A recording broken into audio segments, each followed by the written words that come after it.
Votre matinale se poursuit sur la Sen TV, première télé urbaine du Sénégal. Rebonjour à vous tous et c'est parti pour le journal. Une alerte à la météo. Une houle dangereuse va plutôt frapper la grande côte sénégalaise à partir de midi ce jeudi. Cette houle donc pourrait atteindre et dépasser 2,5 mètres. Une annonce prise au sérieux par certains pêcheurs de Soumbédioune qui ont déjà pris leurs précautions.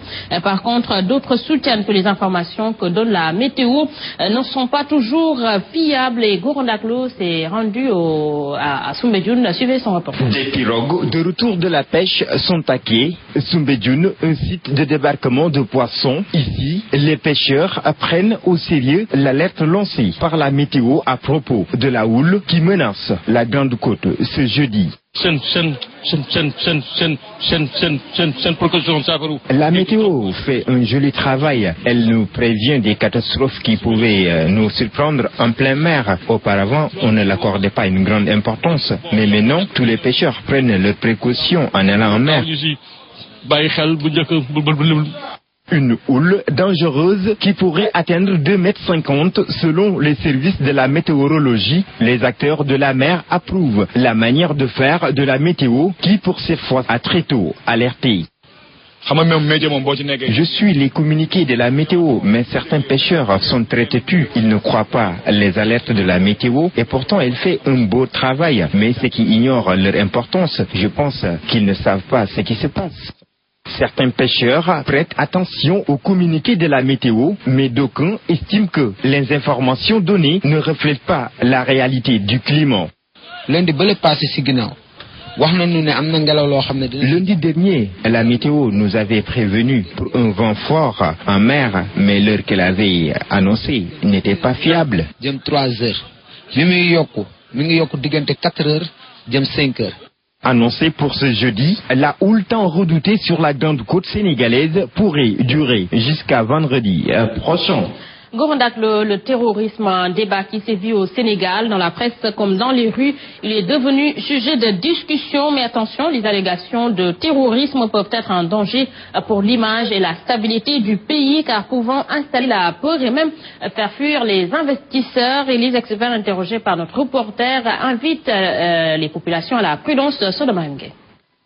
Étymologiquement, le mot terrorisme vient du terme terreur qui signifie la peur. Parler de terrorisme au Sénégal, un pays paisible et serein, perturbe évidemment la conscience des populations. En fait, le terrorisme est déjà un problème parce que conçu sous sa forme actuelle, il suppose des groupes organisés qui utilisent des armes pour attenter à la vie d'autres êtres humains.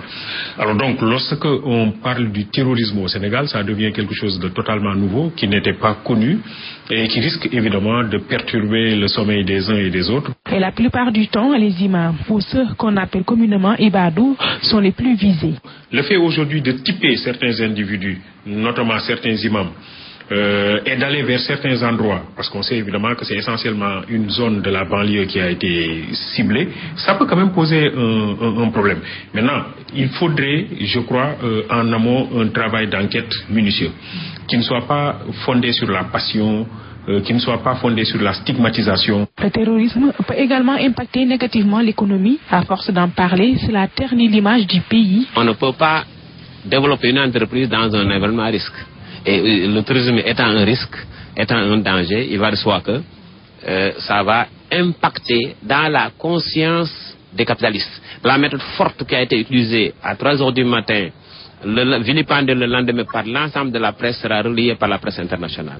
D'après Djibi Diakhaté, il faudra travailler à installer la sécurité, c'est-à-dire mettre les Sénégalais dans de bonnes conditions de vie afin que le terrorisme ne puisse pas gagner du terrain dans le pays.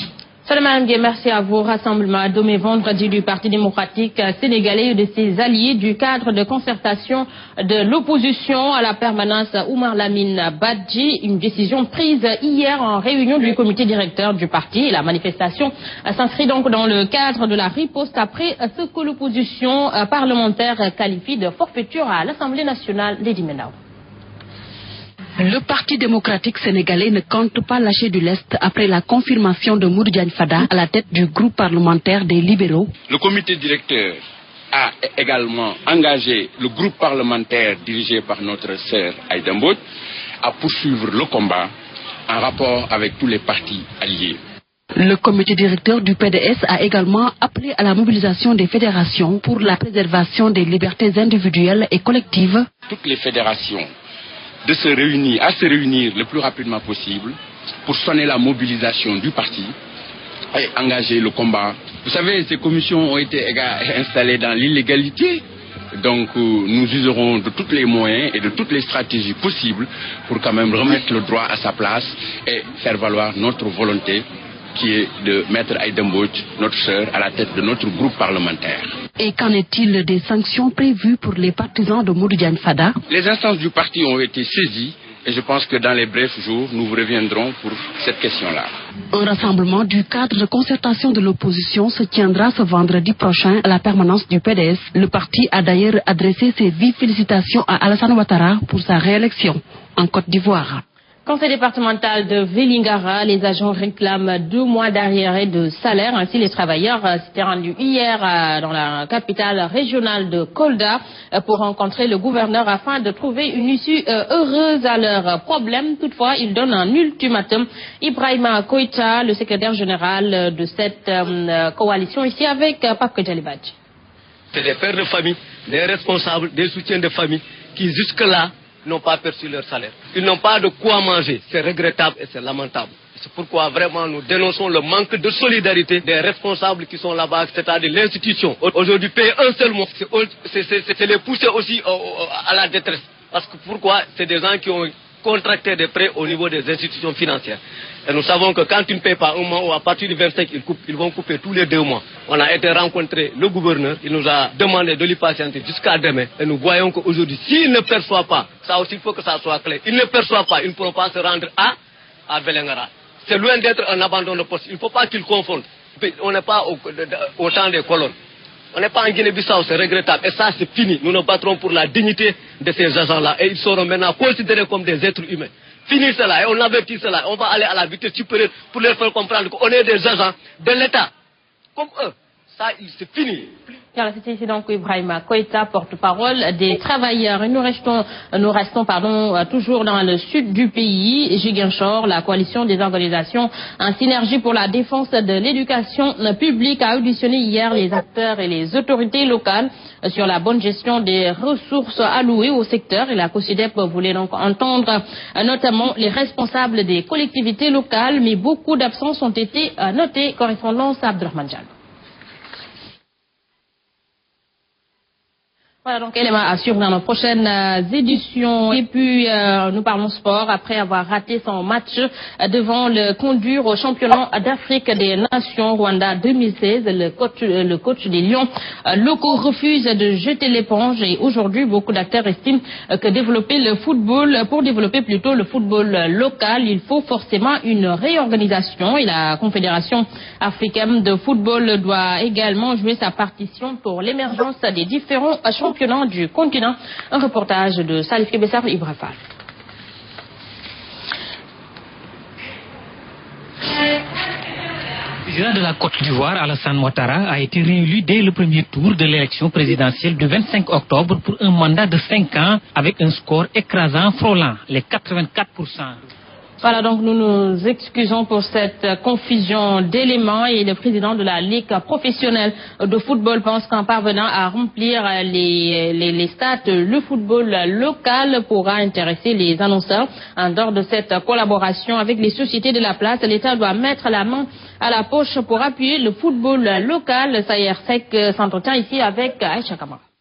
Faire de telle sorte que le football soit de plus en plus apprécié, que nous ayons des stades qui soient des stades pleins, c'est ça qui va nous permettre d'inciter un certain nombre d'entreprises à nous accompagner, ou en soutien direct de l'État, ou en soutien indirect au travers de l'ensemble des différentes sociétés nationales qui ont une certaine autonomie, au travers de lois sur le mécénat, ou en tout cas la défiscalisation du sponsoring. Il y a là plusieurs axes et plusieurs leviers que l'État peut effectivement actionner pour permettre au football de développer son économie, de grandir, de pouvoir retenir l'essentiel de ses joueurs, notamment par rapport aux autres championnats africains. Et nous parlons de judo avec le président de la fédération sénégalaise de cette discipline qui est pour une redynamisation malgré sa mauvaise performance lors des Jeux africains de Brazzaville. Maître Babacar Wade annonce à cet effet la participation des athlètes sénégalais aux différents championnats mondiaux et autres rendez-vous de cette discipline. Ici, ces propos recueillis par Fatima Silla et Babacar Souma. Pour parler de la relance du judo, il y a plusieurs étapes. Il y a déjà redynamiser la discipline sur le plan national, la massifier davantage, faire de très bonnes participations sur le plan régional et africain et enfin se lancer à la conquête du monde. Les Jeux africains, c'était le théâtre continental. On a fait des résultats qui auraient pu être meilleurs. On est revenu qu'avec 3 médailles de bronze, alors que clairement, on avait les moyens de monter sur la plus haute marche du podium.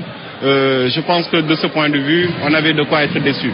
Maintenant, de plus en plus, on va prendre sur nous de faire participer nos athlètes aux Jeux internationaux, notamment les championnats du monde, les grands slams, les Open internationaux, de manière à les habituer au niveau mondial. Et je pense qu'une fois que la machine sera lancée, les résultats suivront bientôt, Inch'Allah. À présent, nous parlons de l'actualité internationale. Le gouvernement autrichien a annoncé hier son intention de construire une barrière à la frontière avec la Slovénie. Il s'agit de mieux pouvoir contrôler le flux de migrants qui arrivent massivement par ce que l'on appelle la route des Balkans. En aucun cas, a précisé le gouvernement de Vienne, il ne s'agit pas de fermer la frontière. Toujours sur international, le parti au pouvoir, c'est au Burkina Faso. Le parti au pouvoir s'est indigné des menaces de sanctions qui pèsent désormais sur le pouvoir et s'en est pris violemment hier à l'Union européenne et à l'Union africaine qui chercherait plutôt à détruire le pays selon lui en le poussant à dialoguer avec toute son opposition. Et ces accusations figurent dans un communiqué signé par le patron du parti au pouvoir et président de l'Assemblée nationale, Pascal Yambenda, et le jour même des Nations Unies ont également publié une déclaration où elles font part de leurs inquiétudes quant à la situation du pays, marquant donc à la situation donc dans le pays marquant un peu plus l'isolement international du régime de Nkurunziza. Voilà, messieurs, dames, c'est ici que se referme ce journal. À vous tous, merci d'avoir suivi. Merci à toute l'équipe technique et l'équipe rédactionnelle qui ont participé à la réalisation. L'info continue sur la première télé urbaine du Sénégal. 7h30, Mambay Ndiaye, Ahmed Aidara vous retrouve pour la revue des titres en Wolof. 7h45, c'est le journal. Et tout de suite, c'est un coach s'installe dans Saint-Jim. Quant à moi, je vous retrouve à 13h pour le flash d'information. Bon réveil matinal à tous et bonne journée. Au revoir.